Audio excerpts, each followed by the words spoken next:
Salam sejahtera Malaysia. Wah, itu dulu. Ampun tuanku, beribu-ribu ampun, sembah patik, mohon diampun. Digarhayu tuanku, Sultan Johor. Ampun tuanku. Sultan Johor telah membuat satu pengumuman bertitah tegas. Baginda adalah bakal agung kita. Memang tak ada harapan lagi. Tak ada harapan. Sultan Ibrahim bertitah, baginda tidak akan menerima apa-apa permohonan menghadap. Macam mana? Sultan Ibrahim tidak terima menghadap siapa-siapapun, apa-apa pun permohonan, baginda tidak akan terima sehingga bila? Sehingga 31 Januari depan. Titah Sultan Ibrahim Sultan Iskandar, pemakluman sedemikian melainkan majlis yang telah ditetapkan serta sesi mingguan bersama Menteri Besar Johor serta kepimpinan kerajaan negeri. Baginda bertitah, bermula sekarang sehingga saya mengangkat sumpah jawatan sebagai Yang di-Pertuan Agong, saya tidak akan menerima apa-apa permohonan untuk menghadap titah baginda. Baginda turut bertitah dalam tempoh berkenaan, saya ingin meluangkan masa berkualiti bersama keluarga sebelum menjalankan amanah dan tanggungjawab yang cukup besar.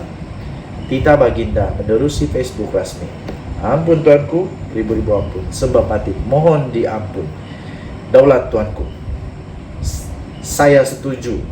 Berilah masa kepada Kebawah Duli Yang Maha Mulia Sultan Johor ini untuk baginda bersama dengan keluarga sebelum baginda menjadi agung. Saya pikir agung yang akan datang ini pasti akan membuatkan Malaysia padu. Pada Oktober tahun lalu, Sultan Ibrahim telah dipilih sebagai Yang di-Pertuan Agong ke-17 untuk tempoh 5 tahun bermula 31 Januari ini.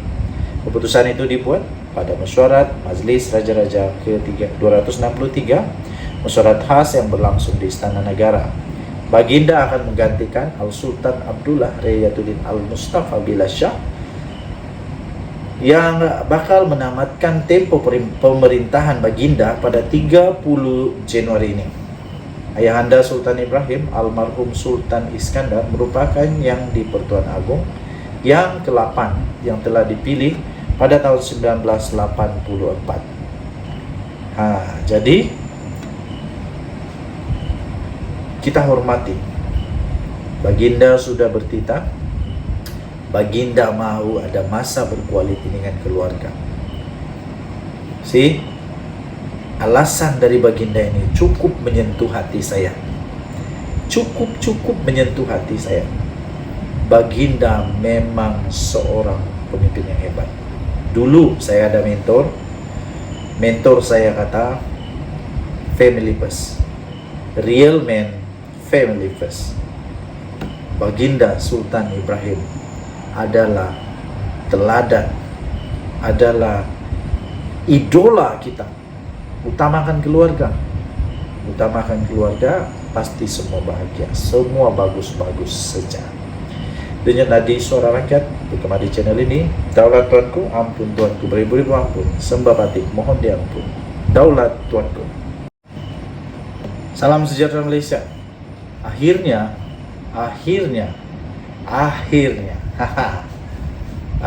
Zaid Hamidi tampil membuat pengumuman yang penting, pengumuman yang ditunggu-tunggu oleh semua penyokong UMNO, penyokong Barisan Nasional, penyokong PHBN, dan pastinya seluruh rakyat Malaysia lah.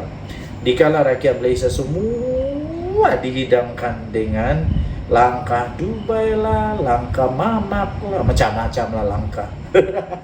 Macam-macam langkah. Dikala semua dibuai dengan langkah-langkah yang entah ada entah tidak, Zahid Hamidi tampil memberikan kenyataan pengumuman paling penting.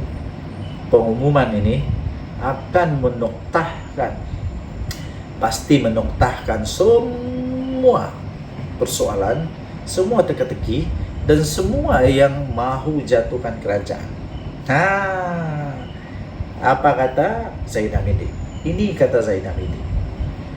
Akuan bersumpah sudah tak laku untuk tukar kerajaan. Tak laku lagi, cik. Tak laku lagi. Sebarang gerakan untuk menjatuhkan kerajaan atau mewujudkan pentadbiran tebung atap dengan menggunakan dokumen akuan bersumpah oleh ahli parlimen sudah tidak lagi terpakai, tegas Datuk Seri Dr. Ahmad Zahid Hamidi. Jadi kalau memang betul itu terjadi, macam mana lagi mau tumbangkan kerajaan? Lagi pula memang tak tumbang lah. Timbalan Perdana Menteri menegaskan penguatkuasaan Akta Anti Lompat Parti menyebabkan penggunaan dokumen akuan bersumpah seperti mana dipraktikkan sebelum ini tidak lagi relevan. Tidak lagi relevan. Dia berkata soal tebuk atap ini, saya fikir akuan bersumpah tidak lagi digunakan sebagai platform utama sebagaimana sebelum wujudnya Akta Anti Lompat Parti. Katanya pada satu sidang media di sini pada hari ini. Beliau berkata demikian ketika ditanya mengenai beberapa siri langkah politik atau gerakan cobaan untuk menjatuhkan kerajaan yang direncanakan oleh segelintir pihak. Walaupun begitu, Akta Perlembagaan Pindaan Nombor 3 Tahun 2022, Akta E1663. Akta ini melarang ahli Dewan Rakyat bertukar parti berkuat kuasa pada Oktober 2022. Mengulas lanjut, Ahmad Zahid berkata, dengan kewujudan akta terbabit, sebarang keputusan besar berkaitan politik haruslah dibuat secara en bloc. Secara en bloc, semua sekali. Menteri Besar Kedah Datuk Seri Muhammad Sanusi Madnor sebelum ini mengesahkan wujudnya rancangan di pihak Perikatan Nasional PN untuk menumbangkan kerajaan persekutuan menerusi proses demokrasi berdasarkan perlembagaan persekutuan. Muhammad Sanusi berkata gerakan itu dikenali sebagai langkah cokit. Aduh, banyak-banyak langkah, inilah langkah paling lucu. Langkah cokit. Tak ada tempat lain kah? Itu dirangka berdasarkan kelompangan Akta Anti Lompat Parti yang digunakan oleh Kerajaan Medani untuk menarik sokongan 5 ahli parlimen PN. Kelompangan ini siapa yang cipta? Kelompangan ini sudah pun dihidu oleh Menteri Undang-Undang dulu. Sudah pun dihidu. Beliau telah pun membentangkan draft pertama. Tahu draft pertama. Tapi siapa yang tolak? Wakil daripada Perikatan Nasional yang tolak. Akhirnya siapa yang kena sendiri? Janganlah nangis.